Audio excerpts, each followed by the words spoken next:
আসসালামু আলাইকুম, সবাইকে স্বাগত জানাচ্ছি নগর টিভির সংবাদ বিশ্লেষণ ধর্মী অনুষ্ঠান দ্য নেক্সট বাংলাদেশে। আপনাদের সাথে আমি আছি তানজিলা তারিন টুইকেল। দর্শক, আমাদের আজকের বিষয় বৈশ্বিক ন্যায় বিচার নাকি সুরক্ষার সোপান, কি হতে যাচ্ছে আগামীতে। ইতিমধ্যে আপনারা জানেন, জাতিসংঘে সম্প্রতি বাংলাদেশের মানবাধিকার পরিস্থিতি নিয়ে একটি তদন্ত প্রতিবেদন প্রকাশ করেছে, যেখানে 2024 সালের জুলাই থেকে আগস্টের মধ্যে সংঘটিত বিক্ষোভ, সহিংসতা এবং সরকারি প্রতিক্রিয়ার যে বিষয়গুলো ছিল তা গুরুত্বের সাথে প্রকাশ করে উদ্বেগ প্রকাশ করেছে। দর্শক, আমরা ইতিমধ্যে জানি 1 জুলাই থেকে শুরু করে 15 আগস্ট পর্যন্ত এর মধ্যে সংঘটিত সব ধরনের মানবাধিকার লঙ্ঘনের ঘটনাগুলোকেও তদন্ত করতে জাতিসংঘ একটি ফ্যাক্ট ফাইন্ডিং দল গঠন করে ফেলেছে। এই দলটির মূল কাজটা কি?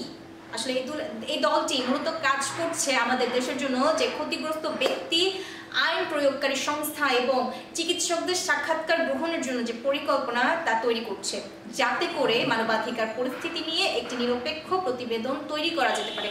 দর্শক, সম্প্রতি আমাদের দেশে বিচার বহির্ভূত যে হত্যাকাণ্ডগুলো ঘটেছে এবং সংখ্যালঘুদের উপর যে সহিংসতাগুলো ঘটেছে তা নিয়ে তীব্র উদ্বেগ প্রকাশ করেছে যুক্তরাষ্ট্র। তারা বলছেন, এসব ইস্যুতে আসলে দায়ীদের জবাবদিহিতার আওতায় আনতে হবে এবং মানবাধিকার সুরক্ষিত রক্ষার্থে কাজ করতে হবে।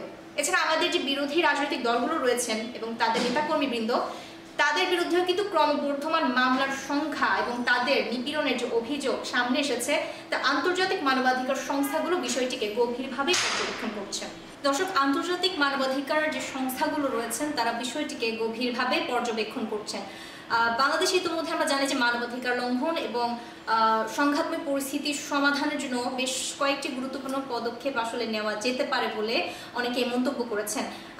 আমরা ইতিমধ্যেই জেনেছি জাতিসংঘের ফ্যাক্ট ফাইন্ডিং মিশনের সুপারিশ অনুযায়ী একটি স্বাধীন এবং নিরপেক্ষ তদন্ত কমিশন গঠন করা অতি জরুরি, কারণ এই কমিশন অতীতের মানবাধিকার লঙ্ঘনে যে ঘটনাগুলো ছিল তা তদন্ত করে দায়ীদের জবাবদিহিতার আওতায় আনতে পারে। এছাড়া আরেকটি ক্ষেত্র যেটা সবাই আলোচনা সাপেক্ষে বলেছেন, যে মানবাধিকার লঙ্ঘনের যে অভিযুক্ত আইন শৃঙ্খলা বাহিনীর সদস্যদের বিরুদ্ধে আইনগত ব্যবস্থা গ্রহণ করা যেতে পারে। এতে যেটা হবে, ক্ষতিগ্রস্ত যে ব্যক্তিরা ছিলেন তাদের ক্ষেত্রে ন্যায় বিচার পাওয়ার একটি সুযোগ তৈরি করা যেতে পারে বলেও অনেকে মন্তব্য করেছেন। এছাড়া প্রতিশোধমূলক যে সহিংসতাগুলো ঘটেছে ইতোমধ্যে গত 5 আগস্ট পর্যন্ত, এর প্রতিবাদ বা আন্দোলনের সময় সহিংসতা এড়ানোর জন্য সরকার এবং বিরোধী পক্ষগুলোকে আসলে সংলাপ ও শান্তিপূর্ণ আলোচনার মাধ্যমে এর যে সমাধান রয়েছে তা পৌঁছানোর উদ্যোগ নেওয়া যেতে পারে।